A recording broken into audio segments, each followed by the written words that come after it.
اللهم صل على سيدنا محمد الفاتح لما أغلق والخاتم لما سبق ناصر الحق بالحق والهادي إلى صراطك المستقيم وعلى آله وصحبه حق قدره مقداره العظيم. رب اشرح لنا صدورنا ويسر لنا أمورنا واحلل عقدة من ألسنتنا يفقهوا أقوالنا. سبحانك لا علم لنا إلا ما علمتنا إنك أنت العليم الحكيم ولا حول ولا قوة إلا بالله العلي العظيم. اللهم آمين آمين يا رب العالمين. أما بعد. Assalamualaikum warahmatullahi taala wabarakatuh. Alhamdulillah, puji-pujian bagi Allah Subhanahu wa taala. Dengan limpah kurnianya kita dapat bersama-sama pada hari ini untuk kita sambung kita punya muzakarah kita dalam kitab Al-Aqidah Al-Islamiyah yang dikarang oleh Dr. Mustafa Said Al-Khind. Arkanuha, haqa'iquha wa mufsidatuha. Hari insya-Allah kita sambung pada muka surat. Kita berhenti mana itu? 50. Muka surat 50. Sulaimaniyah tu. Sulaimaniyah. Bismillahirrahmanirrahim. Qala al-muallif. Ya? Lebih dah? 54 dah? Mana satu? Ya? Kau dah dapat itu dah? Okey, baik, insyaAllah. Mana? Berhenti 53. Banyak khilaf ni.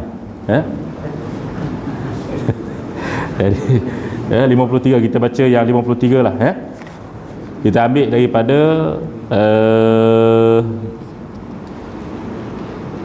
ambil daripada golongan Khawarij yang tidak bersetuju dengan Ali, 53 tu.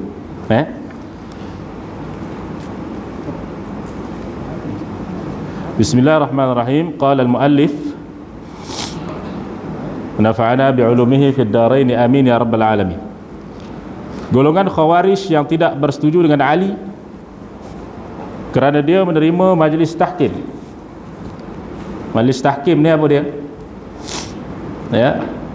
Majlis tahkim ni iaitu perdamaian, majlis perdamaian antara Sayyidina Ali, kemudian Sayyiduna Muawiyah bin Abi Sufyan, iaitu majlis perdamaian, dan juga banyak lagi lah di dalam tu, ya, untuk mencari siapa pembunuh-pembunuh sahabat dan sebagainya. Okey, itu dinamakan dengan nama majlis tahkim. Jadi golongan Khawarij ini iaitu golongan yang terkeluar daripada pemerintahan Islam yang tidak bersetuju dengan Sayyiduna Ali ketika tersebut, sedangkan pada awalnya mereka ini adalah merupakan penyokong kepada Sayyiduna Ali radhiyallahu taala anhu. Ya. Ini kita cerita tentang sejarah-sejarah sebelum-sebelum ni kita dah bahaskanlah, ya. Berkaitan dengan pertelingkahan mereka dan sebagainya. Jadi tuan-tuan yang dimuliakan Allah Subhanahu wa taala, golongan Khawarij ni dia tidak bersetuju dengan Sayyidina Ali kerana Sayyidina Ali menerima majlis tahkim, yakni perdamaian antara Sayyidina Ali, Sayyidina Muawiyah selepas daripada perang Jamal dan perang Siffin.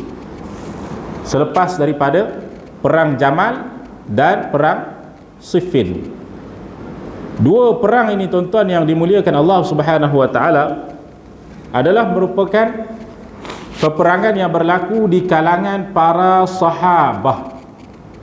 Ya, peperangan yang berlaku di kalangan para sahabah antara kita kata Sayyidina Ali dan juga sahabat-sahabat yang lainnya. Jadi tuan-tuan yang dimuliakan Allah Subhanahu wa taala, kerana apa mereka berperang? Kerana ada golongan munafiqin, ada golongan munafik yang telah melakukan fitnah di kalangan para sahabat. Mereka menyusup masuk ke di kalangan para sahabat dan mereka telah melakukan fitnah supaya kesatuan para sahabat ini, ya, berpecah, supaya para sahabat ini tidak bersatu. Itu golongan munafik. Kerana itulah berlakunya peperangan Siffin, peperangan Jamal. Yang mana peperangan Jamal ni tuan-tuan berlaku di antara Sayyidina Ali itu pada tahun 36 Hijri.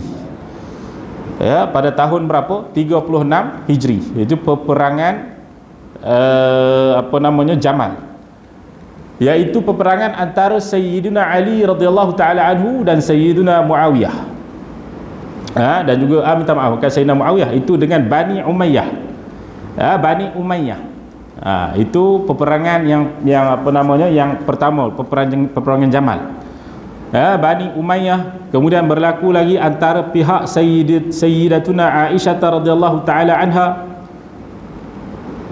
Kemudian pihak siapa lagi? Pihak Talhah radhiyallahu taala anha. Talhah bin Ubaidillah. Kemudian siapa lagi? Pihak Zubair radhiyallahu taala anhu. Jadi banyak pihak-pihak para sahabat yang mana mereka ada di kalangan mereka yang sokong Sayyidina Ali, ada di kalangan mereka yang menentang Sayyidina Ali. Semua ini adalah kerana fitnah yang dilakukan. Dan seperti mana kita telah sebut sebelum ni berkaitan dengan para sahabat yang mereka ini berkelayakan untuk ijtihad. Mereka boleh ijtihad, maka mereka tidak ada kesalahan kepada mereka. Malah apa yang berlaku di kalangan mereka ini adalah kita kata perkara yang didiamkan oleh para ulama, sebagaimana disebutkan oleh Al-Imam Ibrahim Al-Laqani dalam kitab Jawharatut Tauhid, wa ma jara bainas sahabati faskutu, ataupun wa ma jara bainas sahabati naskutu. Apa yang berlaku di kalangan para sahabat, maka kita tutup mulut. Kita tutup mulut, kita tak kata siapa pun betul, siapa pun salah. Kerana apa? Kerana telah tersebar fitnah di kalangan mereka, dan mereka telah termakan fitnah orang munafik, gitu. Dan apabila mereka telah termakan fitnah orang munafik, maka mereka telah pun melakukan ijtihad, dipanggil melakukan ijtihad.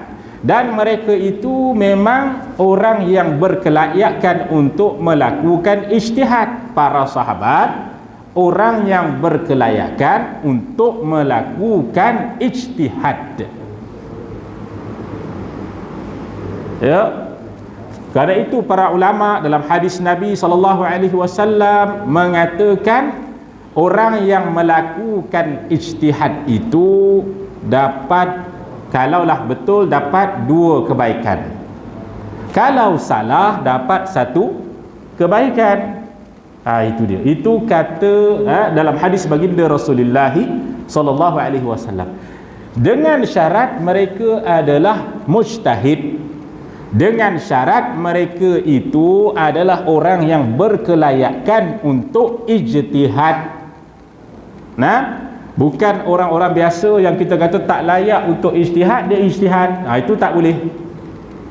Kita kata dalam hadis Nabi ni, siapa yang ijtihad betul dapat 2, siapa yang ijtihad salah dapat 1.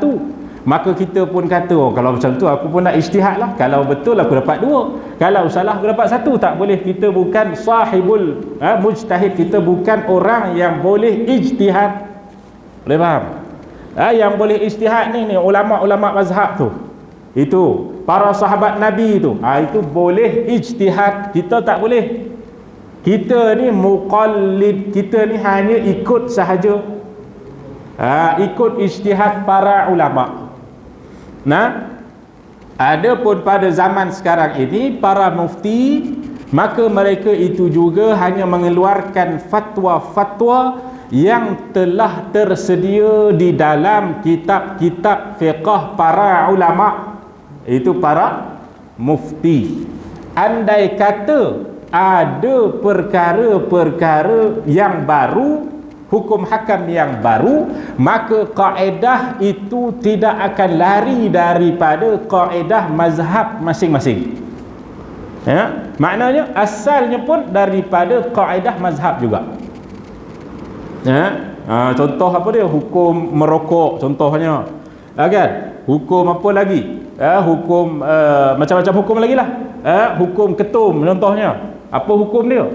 Semua itu kaedah dia ada di dalam mazhab. Antaranya kaedah dalam mazhab menggunakan pakai kullu musakkirin haram, setiap perkara memabukkan itu haram contohnya. Dari haram di situ pula ada terbahagi haram aridi, ada terbahagi haramnya haram zati, haram pada dirinya ataupun haram pada perkara yang akan berlaku, dia jadi haram. Dia banyak pula perbahasan dalam qawaid fiqh, tapi kita tak sampai tahap tu. Itu tahap mufti mereka, mufti-mufti itu sampai tahap mereka tu. Untuk apa? Untuk mereka keluarkan hukum, tetapi tidak akan lari daripada kaedah mazhab di tempat tersebut gitu. Okey, takkan pernah lari. Jadi tuan-tuan yang dimuliakan Allah Subhanahu wa taala, maka mufti itu dia mazhabul waqi', dia orang yang tahu keadaan setempat. Dia tahu keadaan setempat macam mana. Kalau di Malaysia buat tahlil contohnya. Okey, apakah hukum tahlil di Malaysia? Apakah hukum tahlil di negara Arab pula? Dia ada perbezaan dia. Tahlil ni adakah dia adat orang Melayu? Contohnya, okey, kalau dia adat, apakah dia wajib? Maka semua itu ada di dalam kaedah fiqh. Contoh kaedah fiqh menyebutkan al-'adatu muhkamatun. Muhakkamatun, iaitu adat itu dijadikan satu sumber hukum sekiranya ia tidak berlanggar dengan Quran hadis. Malah sekiranya tidak dilakukan di sesuatu tempat itu boleh menyebabkan perselisihan. Itu kaedah asal ada dalam qawaid ataupun kaedah fiqh mazhab Syafi'i. Jadi tak lari pun. Buat tahlil apa semua tak lari pun daripada kaedah fiqh mazhab Syafi'i kita. Jadi tuan-tuan yang dimuliakan Allah Subhanahu wa taala, sebab apa? Yasin tahlil itu adat kita. Itu adat kita. Kalau kita tengok balik, kalau tengok daripada hadis Nabi tak ada, maka orang tak boleh terus kata ia adalah bid'ah yang sesat lagi menyesatkan, tak boleh. Maka adalah di kalangan mereka yang boleh mengeluarkan fatwa di Malaysia, mereka berkelayakan mengikut kepada kaedah fiqh.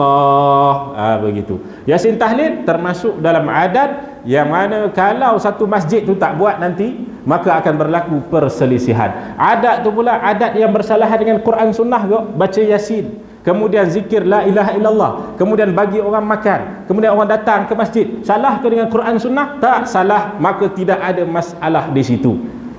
Itu dia.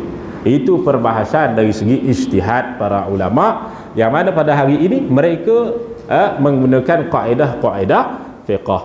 Jadi dalam bab ini tuan-tuan yang dimuliakan Allah, dia kata di sini apa dia? Golongan Khawarij yang tidak bersetuju dengan Sayyiduna Ali kerana dia menerima majlis tahkim. Majlis tahkim ni perdamaian, itu yang asas. Perdamaian antara para sahabat. Maka golongan Khawarij ni tak terima. Kenapa? Kerana mereka ini nak lagi supaya Sayyidina Ali dan para sahabat ini berperang, berpecah. Itu golongan-golongan munafik. Jadi tuan-tuan yang dimuliakan Allah, mereka berkata, golongan Khawarij berkata, setiap hukum milik mutlak Allah Ta'ala. Bertitik tolak daripada peristiwa ini, golongan Khawarij mempunyai pandangan yang tersendiri dalam prinsip-prinsip agama. Antaranya apa dia? Antaranya ialah yang pertama, bersepakat mengkafirkan Sayyiduna Ali kerana dia menerima majlis tahkim. Seterusnya mereka berselisih pendapat sama ada kafirnya itu syirik ataupun tidak. Jadi mereka ini bersepakat mengkafirkan Sayyidina Ali. Ada golongan yang bersepakat mengkafirkan Sayyidina Ali, yakni mengatakan Sayyidina Ali ini terkeluar daripada agama Islam. Kerana apa? Kerana dia menerima majlis tahkim, iaitu majlis perdamaian antara umat Islam, dan juga untuk mencari pembunuh-pembunuh para sahabat radhiyallahu alaihim ajma'in. Mereka selisih pendapat sama ada kafirnya itu syirik ataupun tidak. Adakah kafirnya itu kafir syirik, iaitu menduakan Allah SWT dan sebagainya, ataupun tidak. Begitu. Itu sampai ke tahap mereka fitnah tahap tu. Mereka kata seolah-olah Sayyidina Ali ini menyembah selain daripada Allah Subhanahu wa taala. Sampai fitnah mereka begitu. Itu dia. Jadi tuan-tuan, itu yang pertama. Itu yang pertama. Yang kedua, mereka sepakat mengatakan bahawa pelaku dosa besar adalah kafir serta kekal di dalam neraka kecuali golongan Najdat. Golongan Najdat dia apa dia? Iaitu satu golongan Khawarij yang diketahui oleh Najdat bin Amir Al-Hanafi. Lihat Al-Milal wan Nihal. Di kalangan mereka, kecuali golongan Najdat di kalangan mereka. Itu golongan Khawarij yang apa namanya? Bernama Najdat.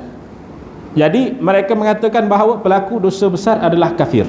Sebenarnya ini adalah sebahagian daripada pegangan Mu'tazilah pun ada.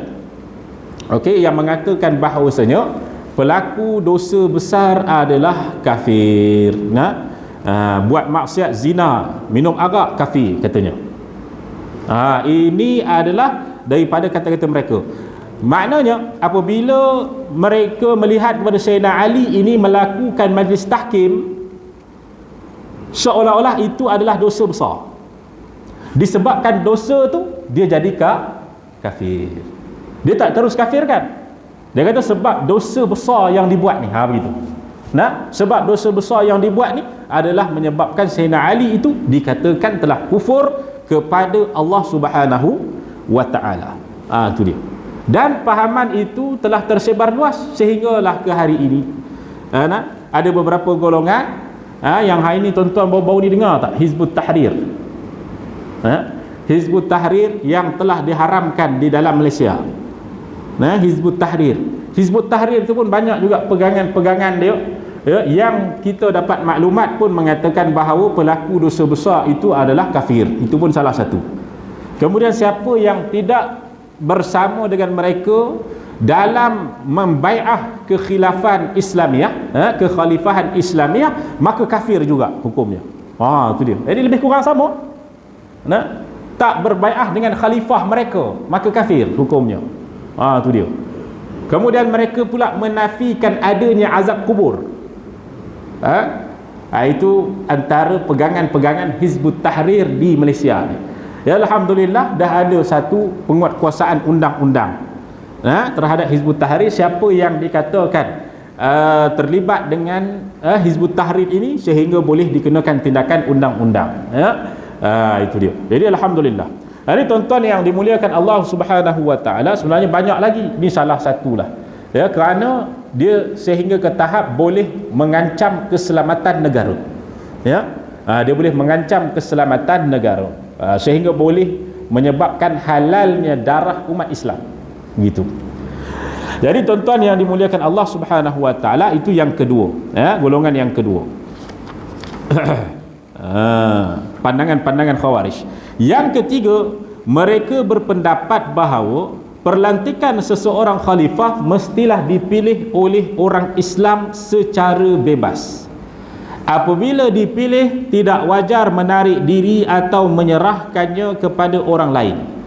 Dia tidak semestinya keturunan Quraisy, bahkan boleh juga daripada keturunan yang lain, walaupun seorang abdi berbangsa Habsyi. Jadi tuan-tuan yang dimuliakan Allah Subhanahu wa taala, jadi mereka ni seolah-olah menolak majlis syura. Mereka seolah-olah menolak majlis syura. Jadi tuan-tuan yang dimuliakan Allah Subhanahu wa taala, jadi sebenarnya daripada kita kata perlantikan Sayyidina Ali, perlantikan Sayyidina Abu Bakar, semuanya daripada majlis syura di kalangan para sahabat, di kalangan para sahabat. Jadi mereka ini seolah-olah mengatakan siapa pun boleh jadi. Tak kisahlah, siapa pun boleh jadi. Tak boleh ada, tak perlu sahabat jadi pun tak apa, dia kata. Ini ada juga daripada pandangan-pandangan mereka, dan tak perlu melalui majlis syura. Tak perlu melalui majlis syura. Itu salah satu daripada pendapat mereka. Pandangan mereka ini berdasarkan hadis, isma'u wa ati'u wa in istu'mila alaikum 'abdun habasyiyyun ka'anna ra'sahu zabibah. Yang bermaksud, hendaklah kamu dengar dan patuh kepada ketua sekalipun hamba berbangsa Habsyi yang hodoh. Begitu juga hadis, in umira alaikum 'abdun mujadda'un fasma'u lahu wa ati'u ma qadakum bi kitabillah. yang bermaksud sekiranya seorang hamba yang rompong hidungnya dilantik menjadi ketua kamu, hendaklah kamu dengar dan taat kepadanya selagi dia memimpin kamu berpandukan kepada kitab Allah Subhanahu wa taala. Itu dia. Jadi apabila dilantik, maka dialah pemimpin umat Islam. Dia wajib taat dan patuh sepenuhnya kepada perintah Allah. Jika tidak, dia wajib dipecat dan diganti dengan orang yang lain. Antara pandangan dan prinsip kebanyakan mereka adalah dengan menentang pemerintah yang zalim secara terang-terangan tanpa mengambil kira kekuatan pemerintah dan kekuatan penentang. Ini golongan Khawarij. Golongan Khawarij ni mereka menentang pemerintah yang bagi mereka adalah pemerintah yang zalim. Mereka menentang Sayyidina Ali ketika tersebut kerana Sayyidina Ali mengikut kepada majlis tahkim, maka mereka merasakan Sayyidina Ali ini adalah pemerintah yang zalim. Maka mereka pun menentang Sayyidina Ali secara terang-terangan. Hal ini bertentangan dengan pandangan golongan Syiah yang berpegang kepada prinsip kepura-puraan, iaitu at-taqiyah. Ini adalah rukun agama Syiah, ya. At-taqiyah ini adalah rukun agama Syiah. At-taqiyah ini apa dia? Berpura-pura menyembunyikan pahaman mereka. Itu Syiah. Itu at-taqiyah dipanggil. Jadi kalau mereka di hadapan orang-orang Sunni, maka mereka akan kata kami pun Sunni. Mereka akan duduk sekali dan mereka akan kata kami pun Sunni. Tapi akhirnya mereka akan memasukkan jarum-jarum Syiah mereka ke dalam hati-hati orang Sunni. Ya, yang mana orang-orang Sunni yang tidak mengaji, orang-orang Sunni ahlu sunnati wal jamaah yang tidak belajar dan sebagainya, tak tahu tentang perkara ini, akhirnya akan terikut dengan fitnah taqiyah oleh Syiah ini. Ya, itu taqiyah itu rukun agama mereka. Serupa juga dengan Wahabi, dua orang ni. Satu Syiah, satu lagi Wahabi. Wahabi ini pun dia ada rukun agama dia jugalah. Kalau kita tengok balik, dia pun taqiyah juga. Bila ditanya kepada dia, kamu Wahabi ke? Kami bukan Wahabi. Tu dia. Ya, kami bukan Wahabi, kami mengikut sunnah katanya. Tapi bila tengok dalam kitab imam mereka, dalam kitab imam mereka banyak bukti mereka menisbahkan diri mereka, puak mereka sebagai Wahabiyah. Gitu. Ya, ada banyak bukti dalam kitab Tauhid, dalam kitab Qawaidul Muthla, dalam kitab Fathur Rabbul Bariyah. Tiga kitab ni, kitab besar golongan Wahabi, ada menyebutkan bahawasanya kami menisbahkan diri kami dengan Al-Wahabi, dengan Wahabiyah. Ada. Tapi mereka kata, bukan, kami bukan Wahabi. Kami ni, kalau kamu kata kami ni Wahabi, kamu telah menuduh nama Allah Al-Wahhab. Tak kena langsung. Itu dia. Jadi tuan-tuan yang dimuliakan Allah Subhanahu wa taala, itu golongan-golongan yang taqiyah, yang menyembunyikan fahaman mereka. Untuk apa? Untuk mereka ini menyebarkan fahaman mereka. Jadi Sayyidina Ali mengutus Abdullah bin Abbas. Setelah Sayyidina Ali tengok mereka ini makin lama makin melakukan kezaliman, makin melakukan pertelingkahan dan sebagainya, maka Sayyiduna Ali radhiyallahu taala anhu pun mengutuskan Sayyiduna Abdullah bin Abbas kepada golongan Khawarij. Siapa Sayyidina Abdullah bin Abbas? Beliau adalah sepupu Rasulullah sallallahu alaihi wa ala alihi wa ashabihi wa baraka wasallam. Sayyidina Abbas bapa saudara Rasulullah sallallahu alaihi wasallam. Itu Sayyidina Abbas. Sayyidina Abbas ni adalah antara spy Rasulullah SAW. Spy Rasulullah SAW. Dalam peperangan Uhud, dalam peperangan-peperangan, Sayyidina Abbas ni adalah spy. Sayyidina Abdullah bin Abbas anak kepada Sayyidina Abbas. Sayyidina Abdullah bin Abbas antara pakar debat Nabi. Itu dia. Sayyidina Abdullah bin Abbas antara pakar debat Nabi. Antara orang alim di kalangan para sahabat adalah Sayyidina Abdullah bin Abbas radhiyallahu taala anhu. Tuan-tuan yang dimuliakan Allah Subhanahu wa taala, Sayyidina Abdullah bin Abbas ni, cerita sikit tentang Sayyidina Abdullah bin Abbas. Sayyidina Abdullah bin Abbas ni tuan-tuan, dia ni orang yang sangat-sangat minat dengan ilmu. Sangat-sangat minat dengan ilmu. Sangat-sangat cintakan ilmu.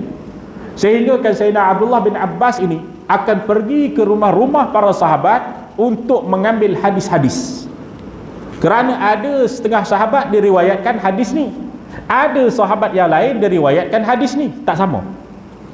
Nah, ada di kalangan sahabat yang alim, ada di kalangan sahabat yang kita kata hebat dalam bidang periwayatan hadis, ada di kalangan sahabat yang hebat dalam bidang kita kata hukum hakam dan sebagainya. Jadi Sayyidina Abdullah bin Abbas ni tuan-tuan, dia ni selalu pergi kepada sahabat ni mengaji dalam hukum hakam, dia pergi kepada sahabat ni mengaji pula dalam bidang hadis dan sebagainya. Sampai satu ketika dia datang ke rumah Sayyidina Abu Hurairah radhiyallahu taala anhu. Dia datang ke rumah Sayyidina Abu Hurairah, tuan-tuan yang dimuliakan Allah. Dia pun ketuk pintu Sayyidina Abu Hurairah radhiyallahu anhu. Bila dia ketuk pintu saja, tak ada orang buka. Abu Hurairah tak buka. Maka ketika tersebut Abdullah bin Abbas mungkin dia merasakan bahawasanya Sayyidina Abu Hurairah ini sedang berada, mungkin sedang berehat ataupun sedang makan ataupun ada urusan-urusan di rumah dia. Maka dia pun dah habis ketuk 3 kali, bagi salam 3 kali. Akhirnya dia pun membiarkan sampailah ke satu masa Abu Hurairah akan buka pintu dia. Maka Sayyidina Abdullah bin Abbas pun duduk di hadapan rumah Sayyidina Abu Hurairah radhiyallahu taala anhu. Dalam masa yang sama tuan-tuan yang dimuliakan Allah, dalam masa yang sama angin kencang di padang pasir yang luas ketika tersebut. Kita tahu kalau Arab tuan-tuan, kalau di negara Arab sana, kalau berlaku kadang-kadang ribut angin, maka pasir akan penuh, debu-debu pasir akan penuh di kawasan kita, sehingga kita pun kadang-kadang tak nampak jalan. Ketika Sayyidina Abdullah bin Abbas berada di hadapan rumah Sayyidina Abu Hurairah, maka Sayyidina Abdullah bin Abbas radhiyallahu taala anhu tunggu di situ sehinggalah berlakunya ribut pasir. Bila berlaku ribut pasir tuan-tuan, Sayyidina Abdullah bin Abbas tetap tidak berganjak duduk di hadapan rumah sahabat tersebut. Dia duduk semata-mata nakkan ilmu, semata-mata nak belajar, nak mengaji ilmu, semata-mata nak riwayatkan hadis. Itu Sayyiduna Abdullah bin Abbas, sepupu Rasulullah. Apabila ribut pasir sehinggalah satu tubuh Sayyidina Abdullah bin Abbas itu penuh dengan debu. Setelah daripada ribut tu tuan-tuan, maka Sayyidina Abu Hurairah pun buka pintu. Kenapa? Waktu tu nak solat. Dia buka pintu, akhirnya dia tengok di hadapan rumah dia ada sepupu Rasulullah sallallahu alaihi wasallam. Terus dia terkejut, dia bertanya, "Wahai sepupu Rasulullah, mengapa kamu berada di rumah, di hadapan rumah aku ini? Apakah hajat kamu? Kenapa kamu tak beritahu pada aku?" Dia pun dah serba salah. Kenapa? Kerana itu adalah sepupu Rasulullah, gitu. Itu dia. Maka Sayyidina Abdullah bin Abbas pun beritahu bahawasanya saya dah ketuk 3 kali, saya dah bagi salam 3 kali, dan saya risau kalau saya mengganggu tuan, maka saya pun tunggu tuan sehinggalah tuan keluar daripada rumah tuan. Maka akhirnya Sayyidina Abu Hurairah pun mengajak Sayyidina Abdullah bin Abbas untuk pergi ke masjid dengan menaiki unta. Ketika tersebut Sayyidina Abu Hurairah radhiyallahu taala anhu dia pun nak ambil, dia nak minta Sayyidina Sayyidina Abdullah bin Abbas untuk naik ke atas unta, ihtiraman, sebagai memuliakan sepupu Rasulullah sallallahu alaihi wasallam. Dia dah rasa bersalah kerana dia tak buka pintu. Akhirnya dia pun nak minta supaya Sayyidina Abdullah bin Abbas ini untuk untuk duduk di atas unta, dia nak tarik unta tu sampai ke masjid. Jadi tuan-tuan yang dimuliakan Allah Subhanahu wa taala, Sayyidina Abdullah bin Abbas enggan untuk naik ke atas unta. Sayyidina Abdullah bin Abbas menyuruh Sayyidina Abu Hurairah untuk naik ke atas unta. Kemudian Sayyidina Abdullah bin Abbas menyatakan bahawasanya inilah kami diajarkan untuk kami ini beradab dengan ulama kami. Beginilah kami diajarkan untuk untuk beradab dengan ulama kami. Itu dia. Bi ulama'ina, dengan ulama kami. Maka tuan-tuan yang dimuliakan Allah Subhanahu wa taala, itu sepupu Rasulullah, orang yang sangat suka dengan ilmu, orang yang sangat suka dengan riwayatan hadis, dan orang yang sangat-sangat menghormati para ulama, yang akhirnya Allah Subhanahu wa taala telah angkat darjat dia menjadi antara sahabat yang alim di kalangan para sahabat yang lain. Bukan kita kata sahabat yang jahil, tidak, bukan. Maknanya tapi yang paling alim antaranya Sayyidina Muaz. Nah, antaranya siapa? Sayyidina Abdullah bin Abbas. Yang paling banyak meriwayat hadis antaranya Sayyidina Abu Hurairah radhiyallahu taala anhu dan sebagainya. Jadi di kalangan mereka punya pengkhususan mereka. Begitu. Jadi tuan-tuan yang dimuliakan Allah Subhanahu wa taala, jadi Sayyidina Ali radhiyallahu taala anhu mengutuskan Sayyidina Abdullah bin Abbas kepada golongan Khawarij. Nah, kepada golongan Khawarij untuk berbahas tentang fahaman yang menjadi pegangan mereka, dengan harapan golongan cerdik pandai mereka rujuk kepada kebenaran. Itu dia. Nah, dalam kitab Al-Bidayah wan Nihayah, Ibn Kathir menegaskan bahawa Ali mengutus Abdullah bin Abbas radhiyallahu anhuma. Dia disebut dengan, bila sebut Abdullah bin Abbas, kita sebut radhiyallahu anhuma. Kenapa? Kerana radhiyallahu anhuma tu dua-dua sekali, Abdullah dan juga Abbas, ya, disebut radhiyallahu anhuma. Okey, bila sebut Abdullah bin Abbas.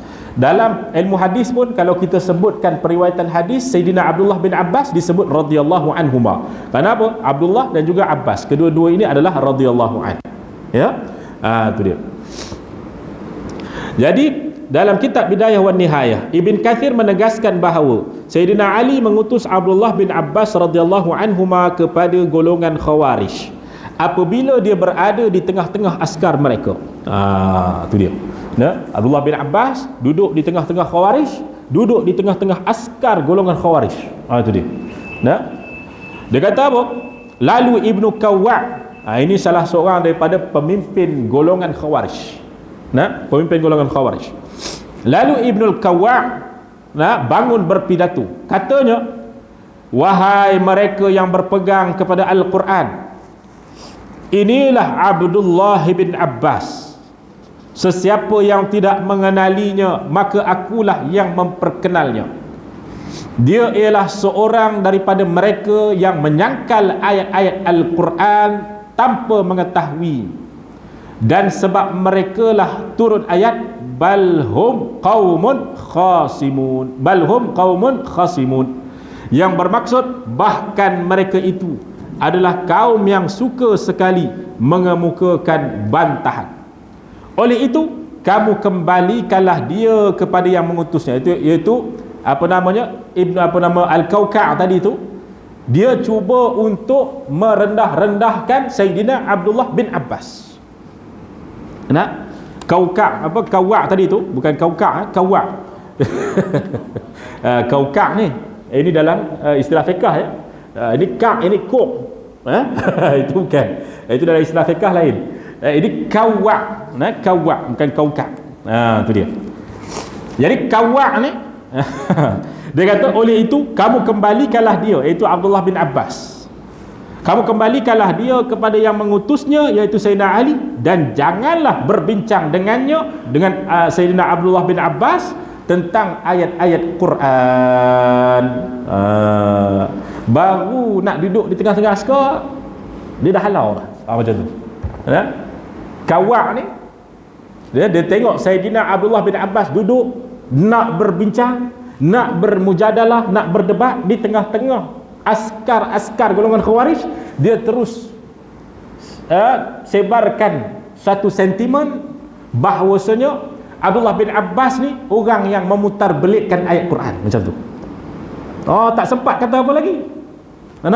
Jadi tuan-tuan yang dimuliakan Allah Subhanahu wa taala, golongan Khawarij menjawab, demi Allah.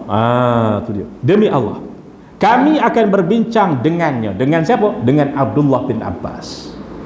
Mereka tak dengar pemimpin mereka ni kata, Kawak ni kata bahawasanya ini Abdullah bin Abbas ni adalah orang yang memutar belit ayat Quran. Golongan Khawarij setengahnya tak dengar kata-kata Kawak ni. Tak dengar. Golongan Khawarij setengahnya kata apa? Setengahnya kata, demi Allah, kami akan berbincang dengannya. Dengan siapa? Dengan Abdullah bin Abbas. Jika dia benar, jika Abdullah bin Abbas benar, kami akan mengikutnya, dan jika dia salah, kami akan mendedahkan kesalahannya. Gitu. Ini terima. Kenapa? Nakkan kebenaran. Ini setengah daripada golongan Khawarij. Lalu mereka membincangkan ayat-ayat Al-Quran dengan Abdullah bin Abbas selama 3 hari. Selama 3 hari. Perbincangan ini berakhir dengan 4,000 orang daripada mereka, iaitu daripada golongan Khawarij, rujuk semula dan bertaubat. Rujuk semula, yakni kembali kepada Islam dan bertaubat kepada Allah Subhanahu wa ta'ala. Disebabkan mereka telah menghina para sahabat Rasulullah sallallahu alaihi wasallam, antaranya mereka menghina Sayyidina Ali radhiyallahu taala anhu. Antaranya ialah daripada mereka rujuk semula dan bertaubat. Antaranya ialah Al-Kawa' sendiri. Tu dia. Yang membawa mereka menemui Ali di Kufah. Kawa' awal-awal ni tolak Sayyidina Ali. Kawa' ni sendiri awal-awalnya tolak Abdullah bin Abbas, akhirnya dia juga menerima kepada hujahan-hujahan yang dikeluarkan oleh Sayyiduna Abdullah bin Abbas radhiyallahu taala anhu. Sekarang apa? Setelah tu Kawa' dia bawa golongan-golongan Khawarij, setengah daripada golongan Khawarij yang lain, untuk bertemu dengan Sayyidina Ali di Kufah dan bertaubat di hadapan Sayyidina Ali radhiyallahu taala anhu. Bertaubat di hadapan Sayyidina Ali radhiyallahu taala anhu. Abul Abbas Al-Mubarrad dalam kitabnya Al-Kamil, Abul Abbas Al-Mubarrad dalam kitabnya Al-Kamil menyebutkan peristiwa perdebatan antara Ibnu Abbas dengan golongan Khawarij itu. Katanya, para ilmuwan dalam pendekatan yang berbeza-beza menyebutkan peristiwa tersebut bahawa Sayyidina Ali radhiyallahu taala anhu mengutus Ibn Abbas radhiyallahu anhuma untuk berdebat dengan golongan Khawarij. Ibn Abbas berkata, apakah dendam kamu terhadap Amirul Mukminin, iaitu Sayyidina Ali radhiyallahu taala anhu? Dia adalah pemimpin orang yang beriman. Oleh sebab mengakui majlis tahkim, oleh sebab Sayyidina Ali ni mengakui majlis tahkim, kata Sayyidina Abdullah bin Abbas, iaitu majlis yang mendamaikan antara para sahabat, maka dia terkeluar daripada iman. Itu dia. Ini golongan Khawarij kata. Golongan Khawarij kata apa? Dia adalah pemimpin orang beriman. Oleh sebab dia ni Sayyidina Ali majlis tahkim, mengakui majlis tahkim, dia terkeluar daripada iman. Ini kata golongan Khawarij. Justru dia Sayyidina Ali hendaklah bertaubat selepas pengakuannya itu, iaitu mengakui majlis tahkim, barulah kami boleh mentaatinya semula, jawab mereka, jawab golongan Khawarij. Ini dalam perdebatan tersebut. Kata Ibn Abbas lagi, tidak mungkin seseorang yang mantap imannya mengakui dirinya kafir. Jawab golongan Khawarij, sesungguhnya dia mengakui majlis tahkim. Dia tak suka sangat sahabat ni apa? Mereka ini bersatu, mereka tak suka. Golongan Khawarij ni, mereka tak suka. Sehingga kalau bersatu kafir terus. Subhanallah. Kalau bersatu jadi apa? Jadi kafir. Sedangkan siapa? Sayyidina Ali. Sayyidina Ali ni adalah merupakan sepupu Rasulullah, adalah merupakan menantu Rasulullah SAW. Subhanallah. Itu Sayyidina Ali radhiyallahu taala anhu. Daripadanya lah lahir zuriat Rasulullah sallallahu alaihi wa ala alihi wa sahbihi wa baraka wasallam. Hasil dengan Sayyidina Fatimah radhiyallahu taala anha. Sehingga Nabi sebutkan, Fatimatum minni wa ana minhu wa ana minha. Fatimah itu daripadaku dan aku daripada Sayyidah Fatimah. Maka yang keluar daripada Sayyidah Fatimah adalah Sayyidina Hasan dan juga Sayyidina Husain radhiyallahu anhuma, yang semua itu ayah mereka siapa? Ayah mereka adalah Sayyiduna Ali karramallahu taala wajhah. Jadi tuan-tuan yang dimuliakan Allah Subhanahu wa taala, dia kata apa? Hujjah Ibn Abbas radhiyallahu anhuma, sesungguhnya Allah menyuruh kita bertahkim dalam masalah membunuh binatang buruan ketika berihram, sebagaimana firman Allah, a'udzubillahi minasyaitonirrajim, yahkumu bihi dzawa adlin minkum, yang bermaksud yang akan ditetapkan hukumnya oleh dua orang yang adil di antara kamu. Apatah lagi persoalan kepimpinan yang mengelirukan umat Islam dalam masalah membunuh binatang buruan untuk dikenakan dam. Itu di zaman Rasulullah sallallahu alaihi wasallam, dalam bab begitu pun kita kena bertahkim. Bertahkim ini yakni untuk menentukan apakah dia punya hukuman dia, untuk menentukan apakah dia punya kadar hukuman dia dan sebagainya. Dalam bab, kita kata dalam bab buruan ketika ihram pun disuruh untuk kita ini bertahkim. Apatah lagi dalam bab kesatuan umat Islam, dalam bab kepimpinan, begitu. Jadi tuan-tuan yang dimuliakan Allah Subhanahu wa taala, dia kata apatah lagi persoalan kepimpinan yang mengelirukan umat Islam. Jawab Khawarij, dia telah dihukum tetapi tidak menyetujuinya. Persoalan pengadilan adalah sama dengan kepimpinan. Apabila seseorang pemimpin itu fasik, dia wajib diderhakai. Demikian jugalah jika dua orang pengadil menjatuhkan hukuman yang berlainan, hukuman kedua-duanya hendaklah ditolak. Jelas Ibn Abbas. Jelas Ibn Abbas radhiyallahu anhuma. Jadi tuan-tuan yang dimuliakan Allah Subhanahu wa taala, bahawasanya kita kata apabila seorang pemimpin itu fasik, dia wajib diderhakai. Sedangkan Sayyidina Ali bukan fasik. Begitu. Sayyidina Ali bukan fasik. Demikian jugalah jika dua orang pengadil menjatuhkan hukuman yang berlainan, hukuman kedua-duanya hendaklah ditolak.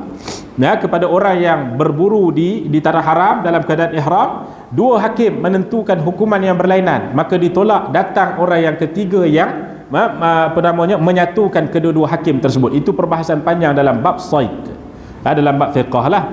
Jadi tuan-tuan yang dimuliakan Allah Subhanahu wa taala, setelah mendengar hujah Ibn Abbas itu, Khawarij pun berkata sesama mereka, janganlah kamu jadikan hujah orang Quraisy menewaskan kamu. Mereka adalah daripada golongan yang disebutkan Allah dalam Al-Quran, balhum qaumun khasimun, yang bermaksud bahkan mereka itu adalah kaum yang suka sekali mengemukakan bantahan.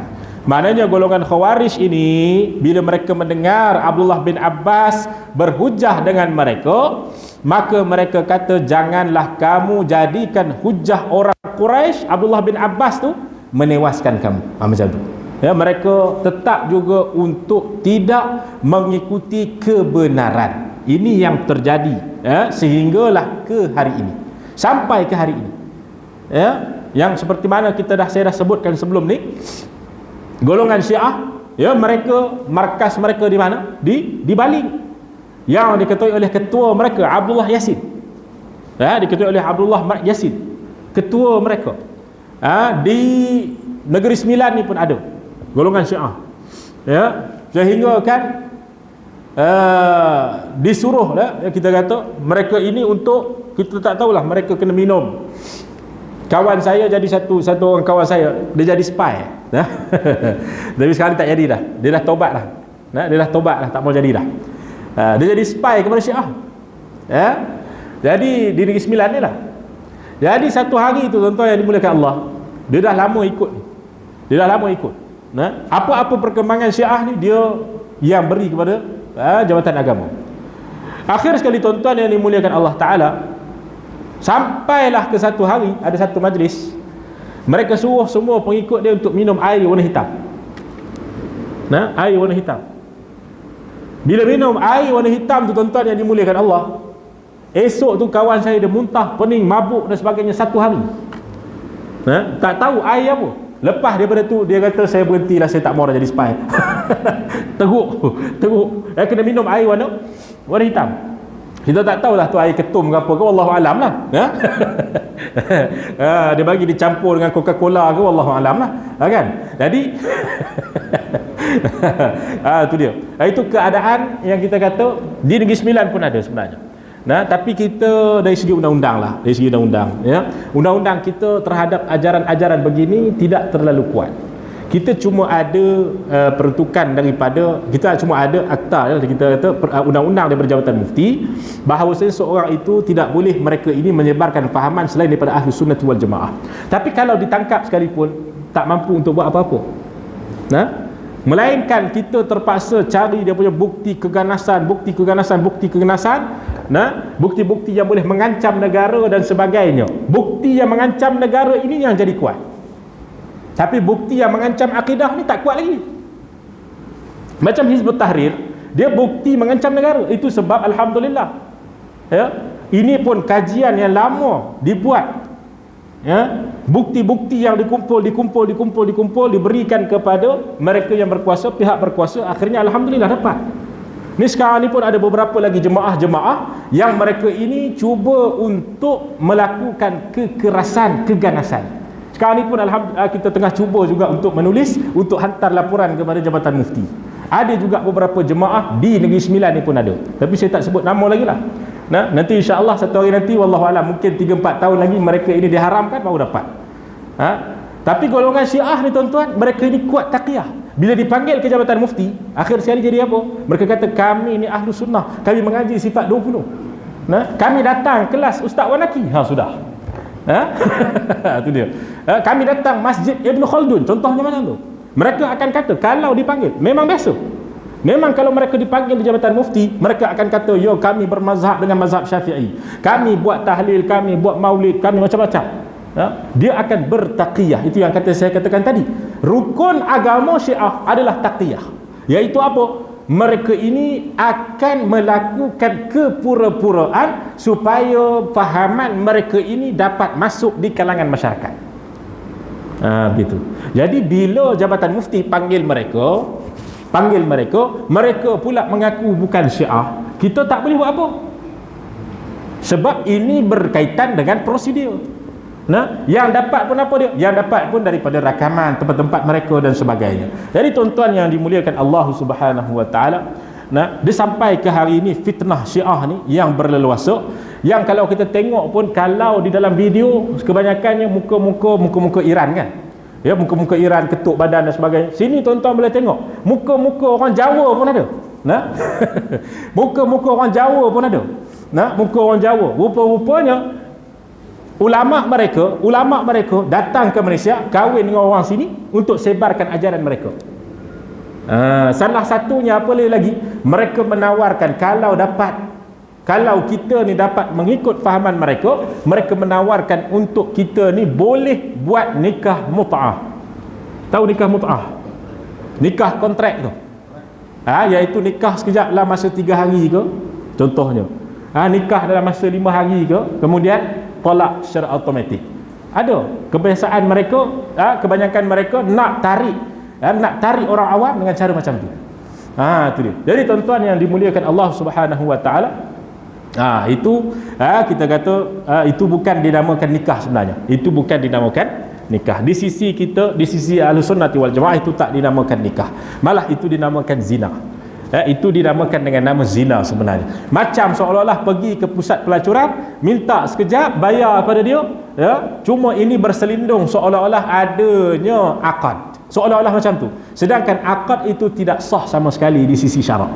Jadi tuan-tuan yang dimuliakan Allah Subhanahu wa taala, itu kita kata mereka ini sampai ke hari ini mereka tetap melakukan penolakan terhadap ayat-ayat Al-Quran. Malah ada di kalangan mereka, dalam kitab mereka, kitab kifayah, mengatakan bahawasanya Al-Quran ini tidak cukup lagi.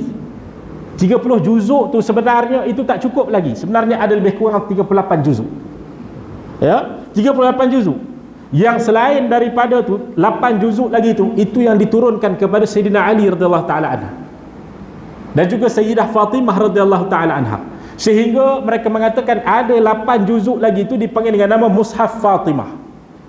Ini kita dengar Mushaf Osmani ya, Resam Osmani. Dia kata yang ni Mushaf Fatimah, macam-macam.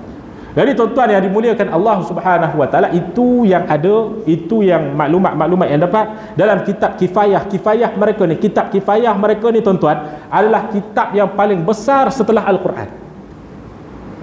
Kitab yang paling besar setelah Al-Quran. Itu rujukan utama dalam akidah mereka.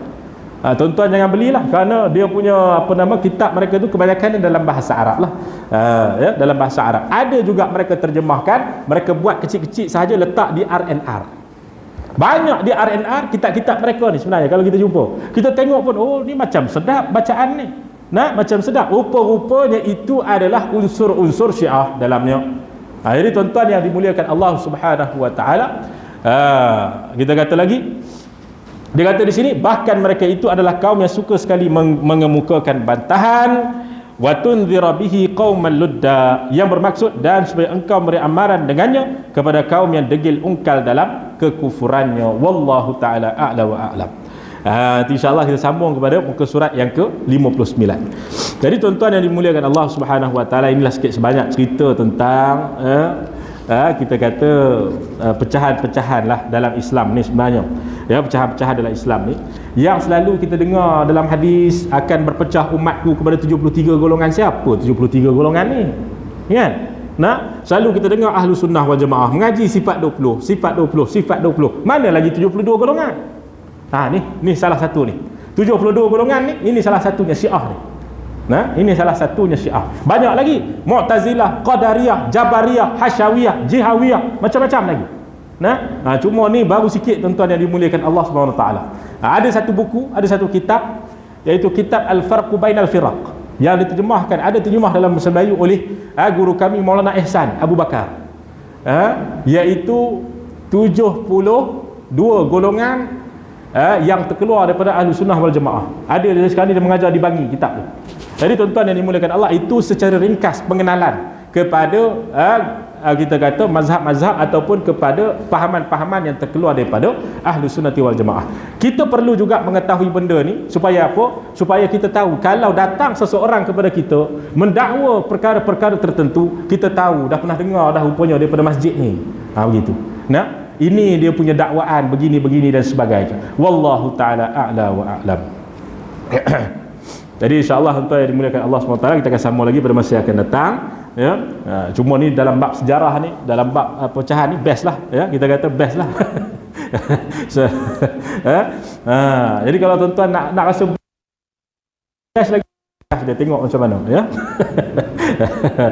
Itu dia main-main tepuk badan lah, dia main-main tepuk badan. Ini datang Maulid Nabi ni, dia akan tepuk badan lagi. Itu tepuk badan tu kata mereka tepuk badan ni bukan kami bukan tepuk badan. Kami yang jenis kalau meraihkan majlis-majlis ni, kami akan duduk nyanyi saja.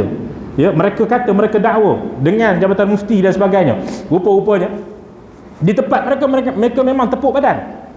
Itu dipanggil taqiyah. Mereka ni memang menipu golongan Syiah ni. Di dalam tempat mereka tepuk sana, tepuk sini, tepuk sana, tepuk sini. Tapi di depan jabatan mufti, apabila mereka dipanggil dan sebagainya, mereka kata kami tak ada tepuk. Ya, kami ni bukan orang main-main tepuk. Dia kata sakit badan, kata dia. Subhanallah. Ya, itu wallahu taala a'la wa a'lam. Bismillahirrahmanirrahim. Alhamdulillahirabbil alamin. Wassalatu wassalamu ala asyrafil anbiya'i wal mursalin sayyidina wa maulana Muhammad wa ala alihi wa sahbihi ajma'in. Allahumma faqihna fid din wa 'allimna at-ta'wil. Allahumma arinal haqqa haqqan warzuqna ittiba'ah wa arinal batila batilan warzuqna ijtinabah. Wa sallallahu wa sallama ala sayyidina Muhammad wa ala alihi wa sahbihi wa sallam. Walhamdulillahirabbil alamin. Wassalamu alaikum warahmatullahi taala wabarakatuh.